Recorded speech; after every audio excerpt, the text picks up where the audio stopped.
Então, pessoal, vamos começar essa aula. A gente vai iniciar a pedido da Giovana e resolvendo aquela questão 2 da aula 2, né?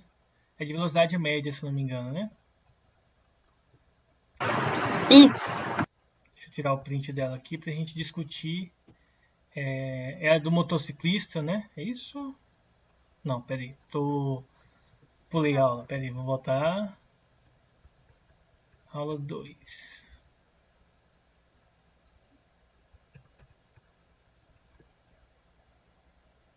Que motociclista, rapaz? Nem é motociclista. É van.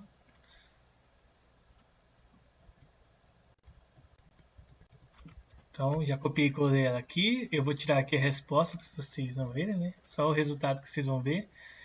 E aí, vamos lá começar ela aqui. Deixa eu tirar essa imagem aqui do fundo. E aí, agora vocês estão me vendo, estão vendo aí a questão.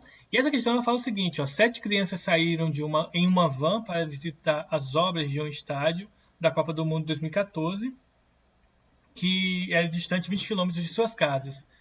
Durante a primeira metade da viagem, do caminho, a van conseguiu desenvolver uma velocidade de 80 km por hora, porém, para a infelicidade do grupo, no segundo trajeto, eles levaram 30 minutos para chegar por causa do congestionamento. Tá?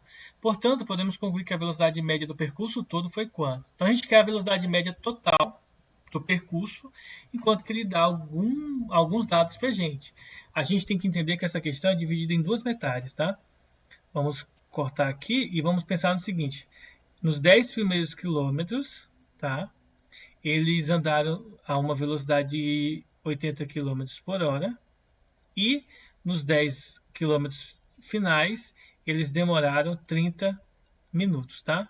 Aqui é interessante a gente notar que esse carinha aqui é o ΔT. Eu vou chamar de ΔT2 só para a gente identificar que é na segunda metade, tá? E em termos de hora, já que a gente está utilizando quilômetros por hora, ele é meia hora, tá? Meia hora se escreve 0,5, não confundir com 0,3, tá? É 0,5. Esses 80 km por hora, andando os 10 km a 80 km por hora, ele vai nos indicar o seguinte, que a velocidade média, que é igual a ΔS sobre ΔT, nessa passagem aqui, que eu vou chamar de ΔT1, tá? Para ficar mais simples a nossa resolução, vai nos indicar que eu posso descobrir o ΔT1, se eu passo ele multiplicando, posso passar também a velocidade dividindo, ele vai nos indicar que o tempo necessário para ele percorrer o primeiro trajeto foi de 10 dividido para 80, tá? Que seria os quilômetros. Posso simplificar aqui, isso aqui vai dar 1/8. Você pode deixar em forma de fração, ou você pode pegar 1 e dividir para 8. Ó. 1 dividido para 8 não dá, então a gente vai ter que transformar em decimal. 10 dividido para 8 dá 1. 1 vezes 8 dá 8. E sobram 2. Acrescenta-se o 0. 20 dividido para 2 dá 20 dividido para 8 dá 2. 2 vezes 8, 16. Sobrarão 4. Acrescenta-se o 0.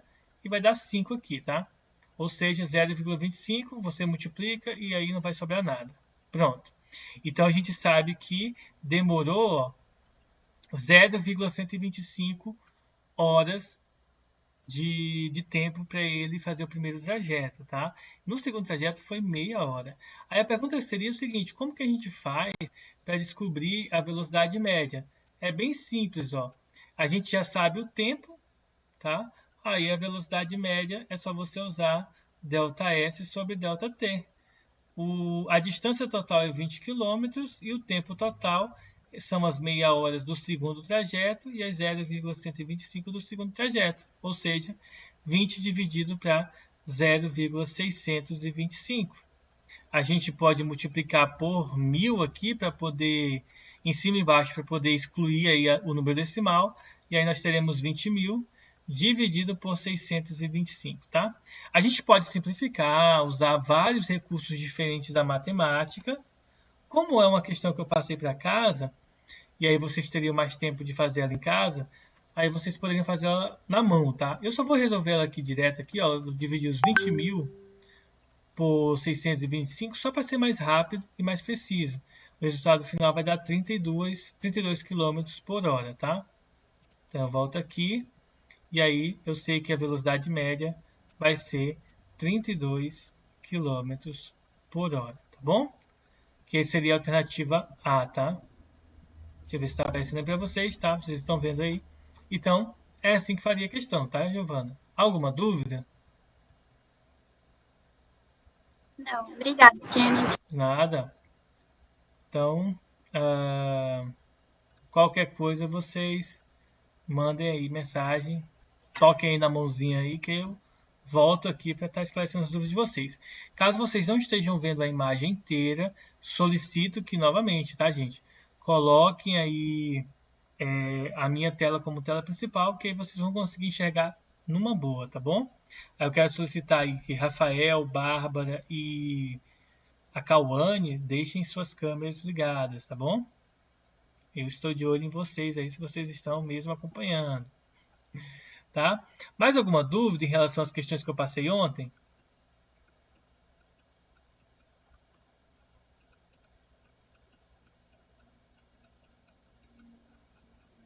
Muito bom, então. Bom que ninguém tem dúvida, então bola para frente. Vamos pegar agora e a gente vai lá para o setor B, tá? A nossa parte agora vai lá para a segunda metade do nosso caderno. Nós vamos estudar a óptica, tá? Então, nós vamos começar estudando aqui a parte inicial da óptica dos efeitos geométricos, tá? Deixa eu voltar aqui em cima. Eu falo algumas coisas que não vai aparecer para vocês, mas aí vocês sempre ficam atentos, tá? Porque tem coisa que eu não vou recortar e copiar. Tem coisas que eu vou citar para vocês, é interessante que vocês anotem, deixem tudo guardadinho aí no caderno de vocês, tá? Mesmo que eu não mostre para vocês. Deixa eu vir aqui e limpar isso aqui, tá bom? Qualquer coisa, vocês vão lá no YouTube, acessem o vídeo e copiem a questão de boa, tá certo? Porque mesmo que eu mande foto para vocês, vocês vão ter que copiar de todo jeito, então vá no vídeo, acesse, já deixa o like de vocês e já me ajuda aí. Então vamos começar pelo início, né? De óptica geométrica. Então a gente vai começar vendo aqui a questão dos raios de luz. Vou pedir para vocês só um segundinho aqui, que eu vou abrir a apostila também, para a gente ir acompanhando junto. Também eu quero acompanhar junto do livro-texto, que algumas coisas do livro-texto é interessante, aí eu quero usar algumas imagens do livro-texto para estar auxiliando aí na interpretação dessa parte inicial, tá? Já achei aqui o livro-texto, que é bem interessante. Depois vocês podem estar baixando. Oi, Qual que é certinho, eu não sei. não entendi. Qual Certinho o que é quê? certinho o livro? O livro é o capa 1, a página do Capa 1, livro, livro texto, isso, né? livro-texto. A página do. Não, a página que nós estamos usando é a página 90, que é do livro normal, que é da apostila, do caderno que a gente utiliza para ter aula. Eventualmente, eu vou recortar algumas coisas do livro-texto e vou mostrar para vocês, porque no livro-texto tem algumas coisas que são interessantes de estar mostrando, tá? Então, vamos Qual lá. página que é mesmo? 90, tá? Do livro. Kennedy, queria até falar, se você puder, pode ser abuso, mas não é não. É tipo colocar junto com as informações que você coloca lá no grupo, que aí eu Sim, já olho antes e já. eu esqueci de colocar hoje a página. Na verdade, eu coloquei a Valeu. página, mas eu coloquei a página errada, tá? Eu coloquei página 121. Deixa eu até corrigir aqui, ó. Corrigindo aqui.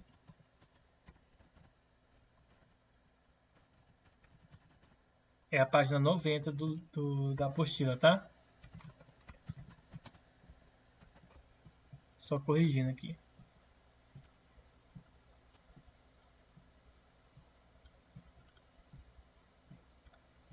Certo? Então, vamos lá. Vamos começar então essa aula, né? Que a gente já conversou bastante. E assim, uh, vamos iniciar. Por que nós estudamos, então, a óptica geométrica, tá? A finalidade da óptica geométrica, pessoal, é analisar o comportamento da luz quando ela, partindo de um corpo, atravessa um ou mais meios e atinge determinados sistemas ópticos. responsáveis pela formação de imagem, como exemplo principal do ser humano, o nosso olho, né? Então, nesse capítulo aqui, nesse módulo que a gente vai estar estudando, nós vamos olhar a luz, tá? Interpretando ela como sendo o agente físico que aciona o mecanismo da visão, ou que é capaz de sensibilizar um filme fotográfico ou algum detector apropriado, tá? Algo que interaja com ela. Todo o corpo, pessoal, pode ser observado ou fotografado, que pode, né, ser fotografado ou observado, é considerado como fonte de luz. Quando uma fonte de luz produz a luz própria, tá? Isso aqui é uma revisão lá do 9º ano, para quem estudou com a gente no 9º ano, tá? Quando uma luz, pessoal, emite luz própria, nós dizemos que essa luz, que esse corpo é uma fonte luminosa, uma fonte primária.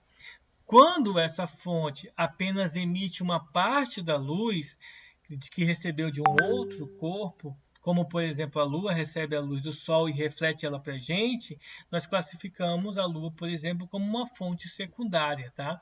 Então a gente precisa estar atento a isso aí para poder dar tudo certinho aí, tá bom?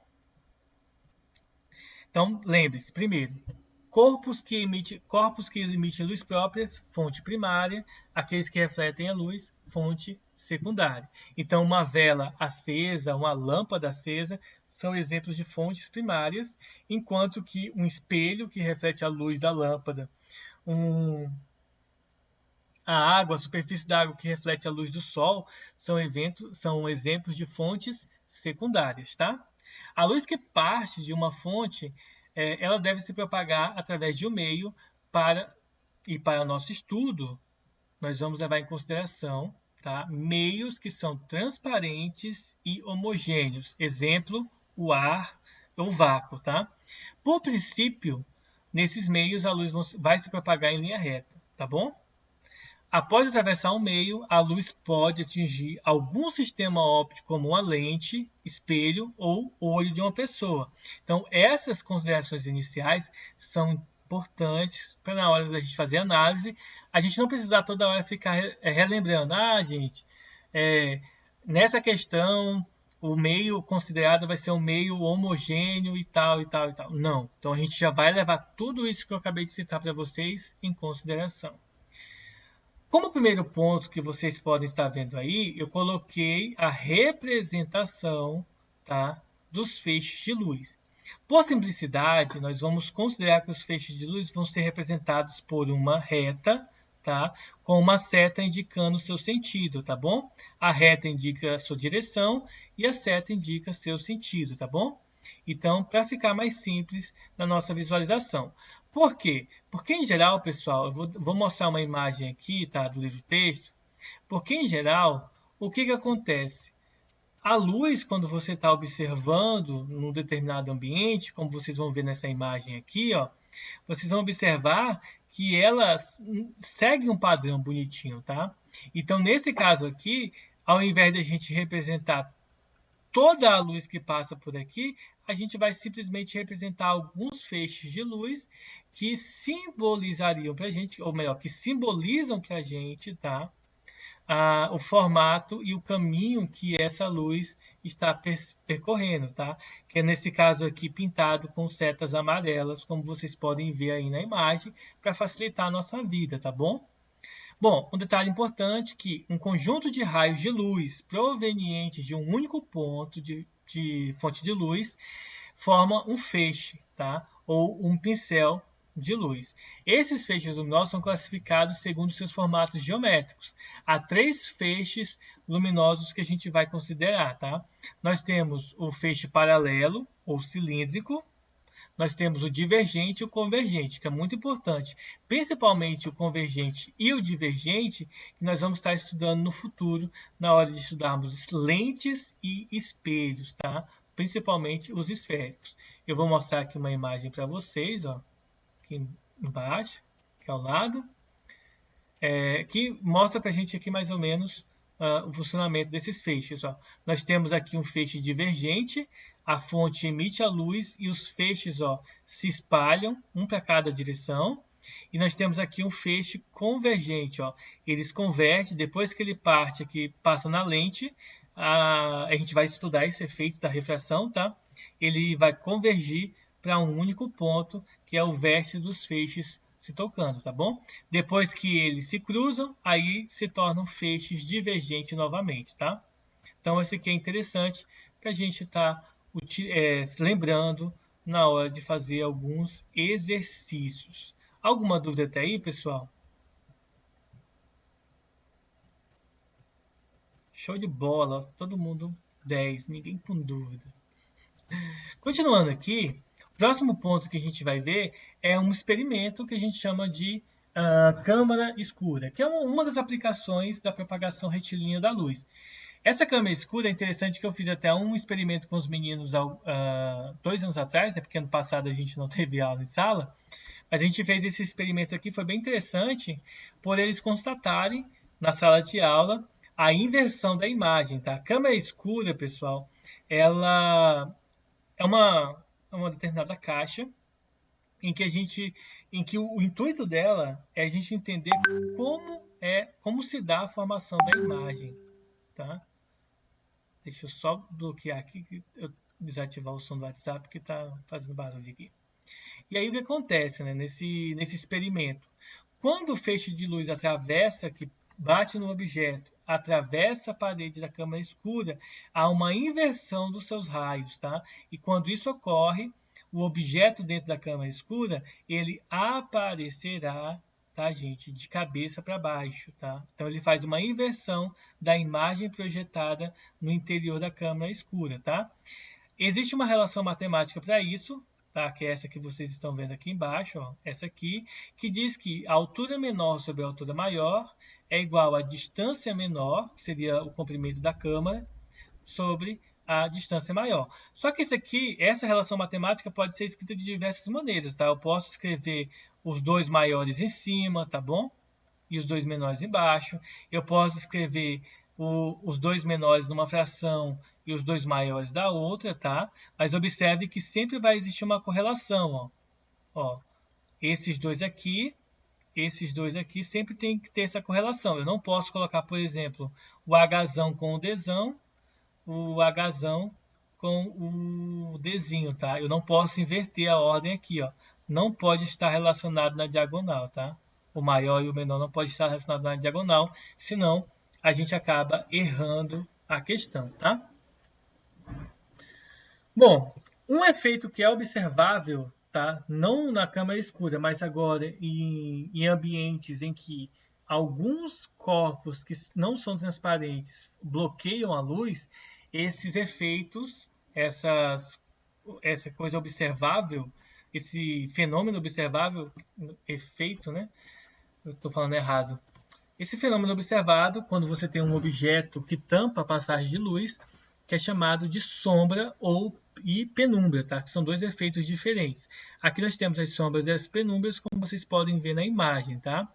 Bom, suponha que num quarto totalmente escuro, uma pessoa coloque sua mão entre uma pequena lâmpada, tá? Por exemplo, um abajur, e a parede plana desse quarto. Nesse caso, você vai observar totalmente uma região iluminada e a outra na sombra, tá? Totalmente escura. Para que haja somente duas regiões, é necessário que a fonte de luz seja única e pontiforme. Ou seja, para que você forme somente a sombra, só tem que existir uma única fonte de luz, tá? Por exemplo, no quarto só pode ter uma única lâmpada. Se for no sistema solar, somente o sol estivesse aceso, né? Caso que é impossível, tá? Deixa eu voltar aqui e mostrar outra imagem para vocês, ó. Então aqui nós temos o exemplo, tá? Vou até cobrir esse outro aqui, de um exemplo, numa casa, por exemplo, que você está com tudo escuro e liga somente uma única luz, um exemplo, um abajur ou uma lanterna para iluminar sua mão, você vai conseguir gerar lá atrás na parede uma sombra, tá? Parte da parede vai ficar iluminada e nessa parte iluminada, se você tapar a luz que está chegando lá, você vai gerar a sombra. Isso não vai acontecer se você pegar, por exemplo, ligar a lâmpada e tentar fazer esse mesmo experimento, tá? Isso não vai funcionar. Deixa eu voltar aqui agora. Pronto, voltei.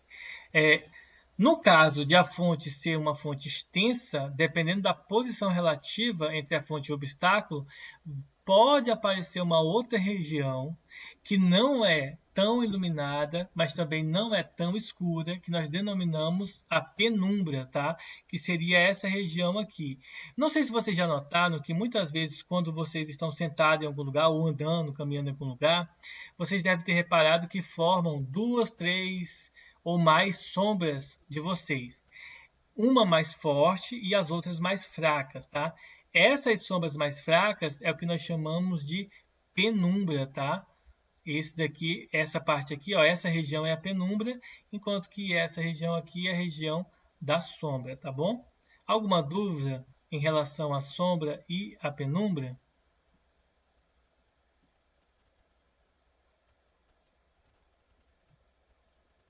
Tranquilo? Então vamos lá. Tudo isso que eu expliquei para vocês é uma revisão que nós já estudamos tanto no nono ano quanto no primeiro ano do ensino médio, tá? Com exceção de alguns alunos que não estavam comigo no primeiro ano, né? Os demais, todos estavam, né? Então vocês já viram, a gente já estudou isso aqui, é uma revisão bem basiquinha aqui do conteúdo, tá? Nós vamos fazer agora um exercício que eu vou pegar aqui para a gente estar fazendo sobre a câmara escura. Bem rapidão, só um minutinho que eu vou copiar e colar para vocês verem, tá?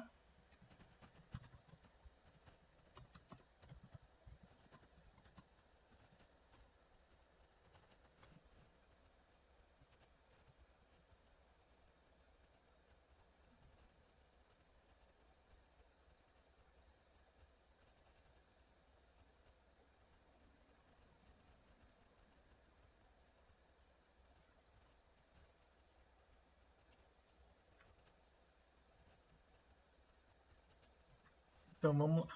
Então o exemplo vai ser esse aqui, ó. Se tiver pequeno, vocês me avisem que eu dou um zoom, tá? Olha só. Um objeto de 4 metros de altura é colocado a 2 metros de uma câmara escura de orifício que possui 20 centímetros de profundidade, tá?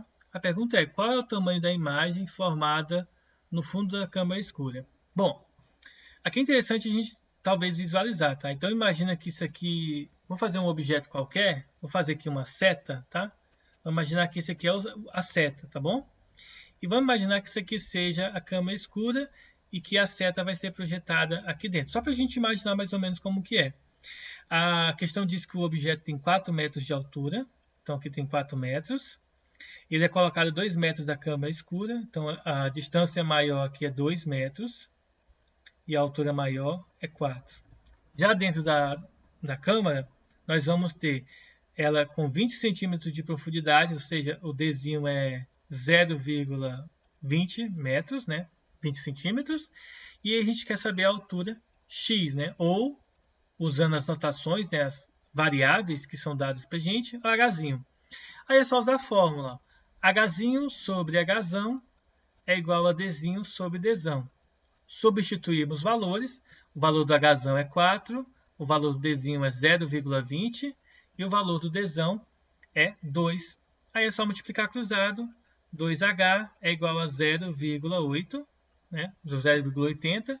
Passa-se o 2 dividindo, então fica 0,80 dividido por 2. O resultado então vai dar 0,4 metros ou, né, 40 centímetros, tá? Essa é a altura do objeto dentro da câmara escura. Alguma dúvida, pessoal?